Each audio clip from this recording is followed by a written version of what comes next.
Alrighty, we're going to do lessons 37 through 40. That's 4 lessons. Normally I have 3, but seeing as we are coming up on Christmas break, I'm going to give you work since we will not have class for a couple of weeks. Let's start with lesson number 37.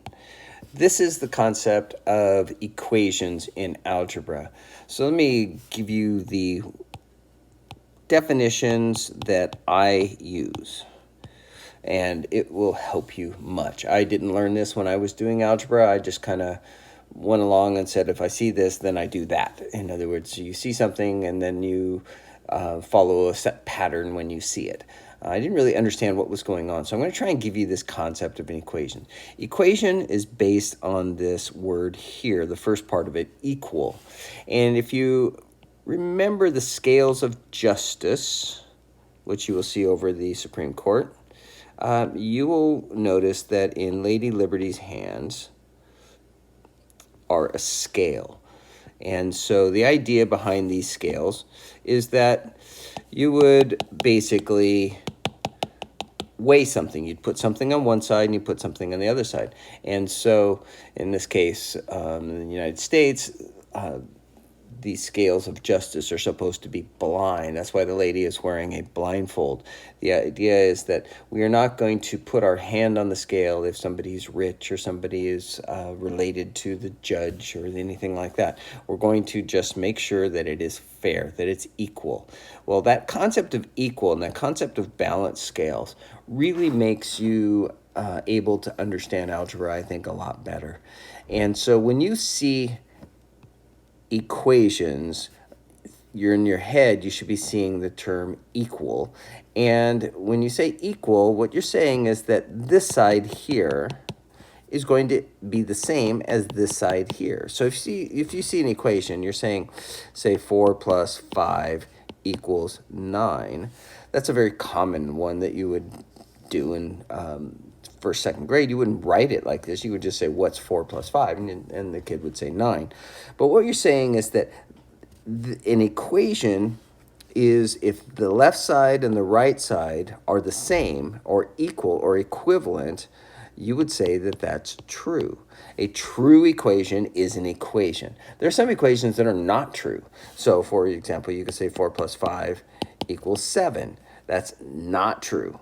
So this would be a bad one. And so the terminology we would say is we go, it's not equal. That's a slanty line through the equal sign. And now it is true. In other words, 4 plus 5 does not equal 7. It's a statement of truth.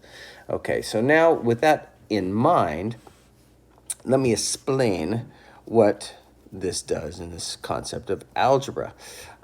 Well, in algebra, you're going to get an equation that says something like x minus 17 equals 30. Now, most people in their head, they're going to think, well, what minus 17 is 30? Well, in an algebra sense, that's fine for a simple equation, but I'm going to teach you how to do this in the concept of a balanced scale. So we're going to take the left side, think of that as one of the balanced things, and the right side, one of the balanced things. My goal is in an equation, typically your goal when somebody says solve this equation, what they mean is they're saying what number x is going to make this true? What's going to make that true? And you can either guess it in your head and you say, well, 47 minus 17 is 30. So the answer is x equals 47. Okay, well, sometimes they're not that simple. You can't just do it in your head. But the process I'm going to teach you will allow you to do any equation, no matter how complicated or no matter how simple it might be. So here's what you're going to do. If I have a balanced scale on the left and the right, those are supposed to be equal.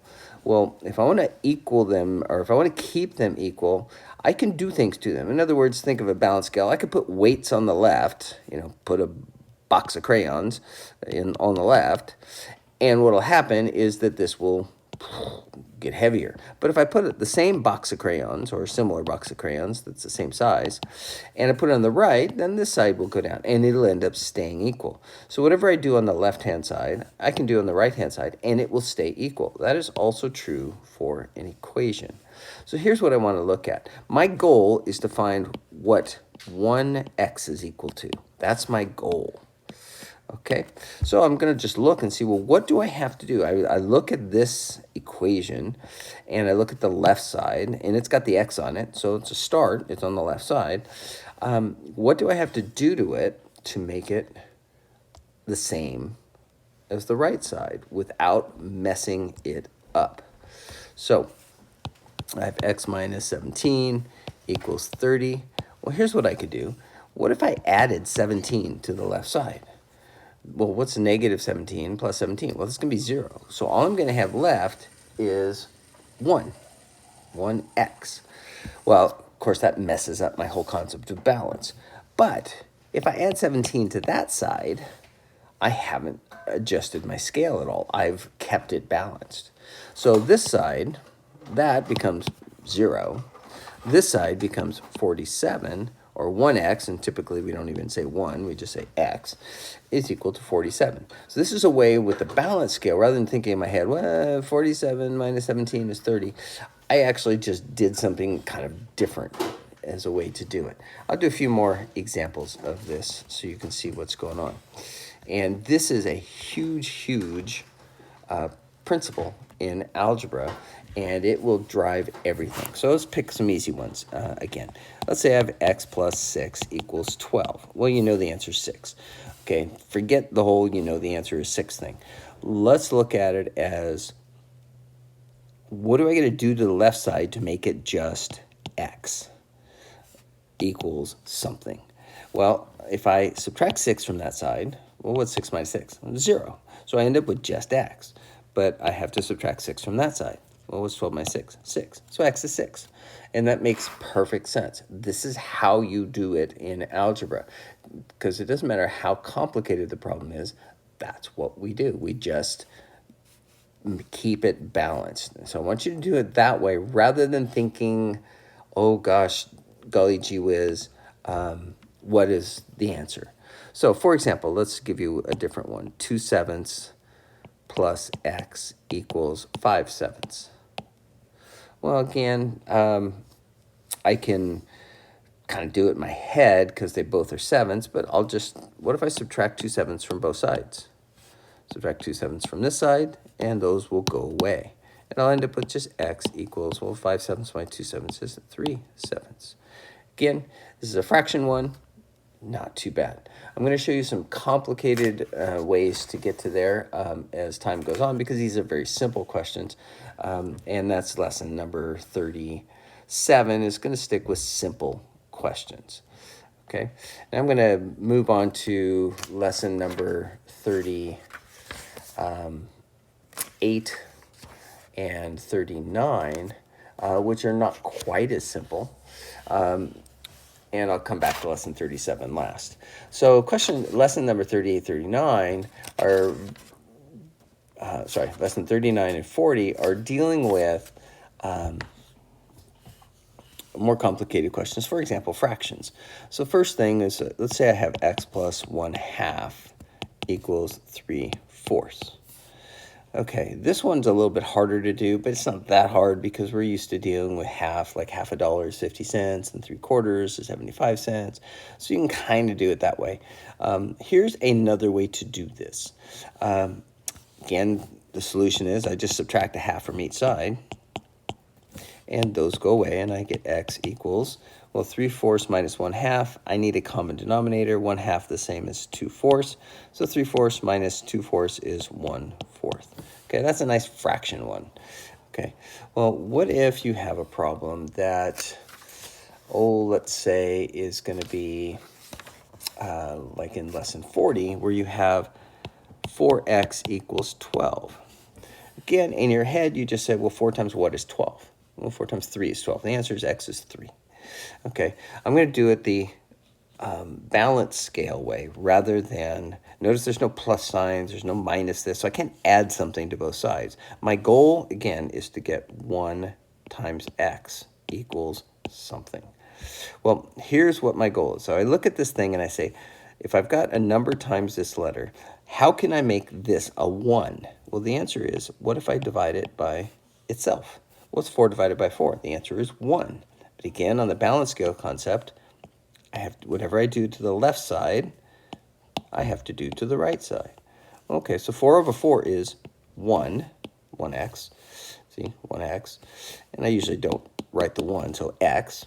And 12 over 4 is 3. So this is a way to think through this one. Let me give you a couple more that are like that. And this is primarily lesson 40. Is introducing this concept to you. Ultimately, you'll be dealing with ones where you have to do adding, subtracting, and the other kind. So let's say, for example, this is from your homework. Let's say you have something like 3x equals 15. Well, x equals 5. You know that. Well, I'm going to, again, divide both sides by 3 because 3 over 3 is 1. So I end up with 1x equals whatever 15 divided by 3 is, which is 5. Okay, what if you have a fraction? Something like 5/11 x equals 7. Okay, how do I make this 1? This is one where you got 5x times, I don't know what x is. I just can't think of it. Like up here, it's easy. X is 5. I could just guess that. I don't have to do any fancy algebra goo. Here, I'm going to ask the same, though, question. I'm going to say, what makes this to be just 1x? Well, if I look at this, you need to recognize that if you multiply something times its reciprocal, notice 11 times 5, 5 times 11, you end up with 55 over 55. So 11 over 11 is 1, 5 over 5 is 1, so I end up with 1. But if I do that to the left side, I have to do it to the right side. So whatever I did on the left, I've got to do the right. So the answer is going to be 77 fifths. I never would have guessed that. And I don't usually want to make it into, a mixed number, which in this case would be like 14 and 2/5. I leave it as 77 fifths. Okay, let me give you one more and see if you can follow along on that one. So let's say you've got x over 3 equals 5. Again, you could probably do this one in your head, but you don't need to. I want the goal to be x equals something. Well, if I multiply this side times 3, what's 3 over 3? It's 1. So I'm looking at, why did I choose 3? Because I wanted to get to 1. So I do whatever I need to do to get this to 1. But if I multiply that times 3, I got to multiply that side times 3. So x is 15. Again, I usually don't show the 1x, but x is 15. One more. Let's say you have 4x equals 1/3. Again, I want x equals something. So I'm looking at this and say, how can I get this to be a 1? Well, divided by 4. Okay, but if I divide that side by 4, I've got to divide that side by 4. So in this case, you just put a 4 in the bottom of the fraction, and you're saying 3 times that, or it's 1/12.